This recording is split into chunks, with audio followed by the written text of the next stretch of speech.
Hey everyone out there in the nation. Today we're going to do an oil filter change on the Hummer H3T. This is a 2009 3.7 liter inline 5-cylinder. These are going to be the products I'm using today. The liquid moly engine flush, the Ceratec, and the 5-weight 30. And then our K&N filter with the part number of HP2006. Alright, so the first thing is we're going to add in the engine flush. So we're going to remove the oil cap. You can kind of see it's pretty dirty.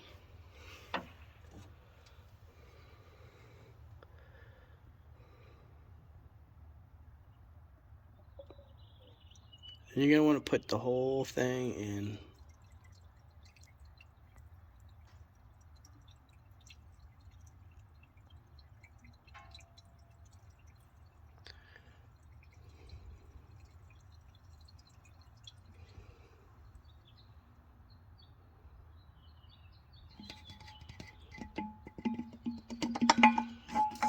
And then we're going to start the engine and we're going to let that run for about 10 to 15 minutes.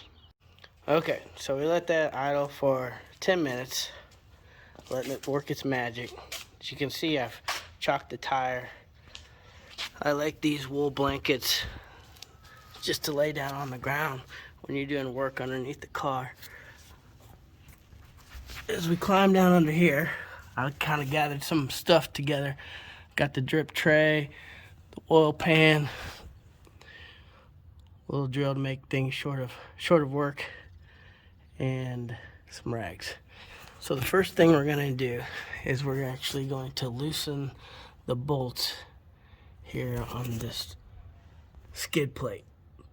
And that can just drop down, and then we're going to step back to the next plate behind it, and it'll be we're missing one bolt there, but we'll have another one right here. And we're going to remove that and remove this plate. Okay, so as you can see, this plate, the skid plate here on the front's dropped down. The secondary plate here is removed. And then now we have access to our oil drain plug. So that's a 15mm bolt. And I used a 13mm to remove the skid plate. So let's go ahead and break this loose and get the oil flowing. So as you can see, this is very, very messy. It actually dumped out. I was holding the catch can up top to try to get it as it's coming out, but needless to say, I got most of it, get the rest of it. So it's super clear why the drip tray is a must-have whenever you're doing this kind of work. Obviously, it's going to save a lot of cleanup area. I was able to clean up quite a bit already.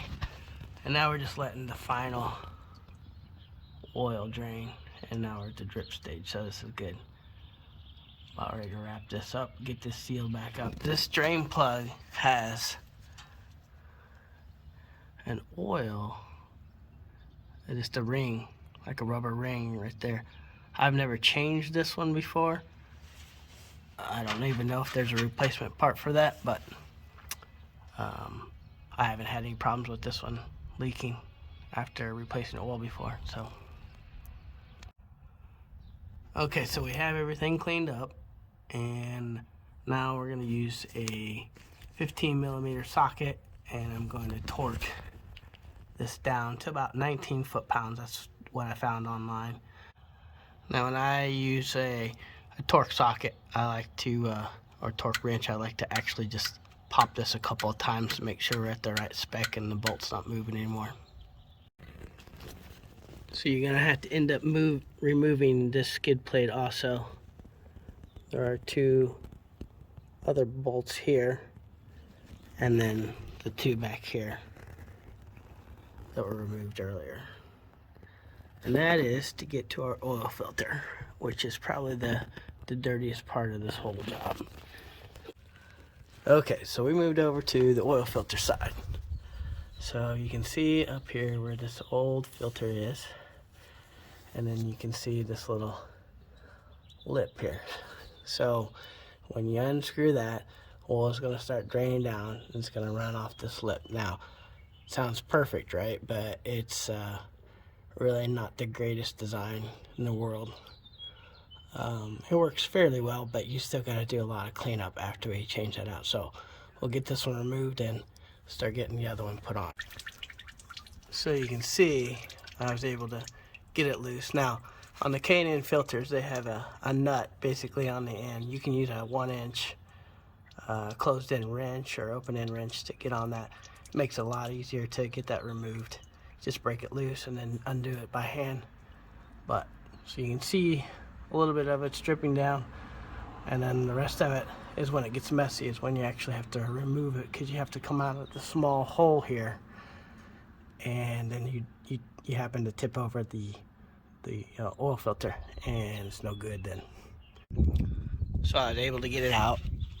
It wasn't too bad this time around, but maybe it's just because I've had a little practice dealing with this. So now what we want to do is way up in there, we want to make sure that that's all cleaned up. There's no oil rings or anything like that up there sticking, and we'll get it wiped down and put the new oil filter in. Okay, so on your new filter, what you're going to want to do is just throw a little bit of oil around this new ring on this filter, and that'll help give it a nice seal. But you always want to use new oil, don't use old oil. Okay, so after the area is all cleaned up, you're gonna have to go in kind of at a 45-degree angle with the filter, and then go straight vertical, and then you can start hand tightening it down. And then once it's down flush, hand tight, then go ahead and just turn it an extra quarter to half turn, and that's all you'll need. Alright, new filter installed. We'll go up top and go ahead and add the Ceratec in now. So the Hummer takes about let's just say 5.5, 6, maybe 6 quarts. What I would just have is 6 quarts on hand, just in case you ever have to add any, but you'll just dump in 5, you'll be good, and then you can recheck it and add as needed. I'm going to add a little bit of the liquid moly in, and then add the Ceratec in, and then we'll go ahead and then top it back off with the oil. So I went ahead and added in about a half a quart the oil. Now I'm going to add in the Ceratec now. The Ceratec was mixed up really, really well. You have to shake it up a lot. It's very thick, well, and milky is probably the best way to put it. Alright, so I've added in probably about 5 quarts of oil. I want to make sure that obviously your dipstick's not out. If you pull that out, oil cap on, and we're going to go start it up, let it run. You can actually hear the engine when the oil's it's to the top or through the filter and circulating well. Then you can just wait a few seconds and then shut it off, and then you're going to wait a little bit to recheck the oil. So I just kind of wanted to show you the liquid moly oil. It's actually green in color, so it can help with dye detection. Obviously it won't stay that color very long, but just in case you're wondering why it looks different than most motor oils. Now for me, after a project's done, I actually like to hit up the work area with some brake parts cleaner. It just makes everything look nice. You can tell if anything's leaking in the future from that point on. I still got to clean up the oil filter area, but just kind of give you a glimpse of how the brake parts cleaner can clean that mess up for you. So just another quick tip, if you go ahead and start these two, and you can take and slide the 2 grooves into this and then mount up the back side. Then cinch everything. Well, don't cinch these down quite yet, because we still have to put on the front skid plate. So we'll add the 2 front bolts into here with the skid plate and then slide it in. You can see the notches cut out, and then tighten everything up.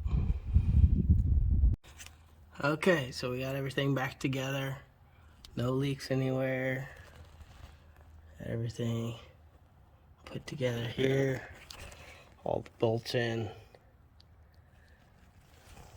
And I like to do my oil changes about every 7,500 miles since we're running full synthetic.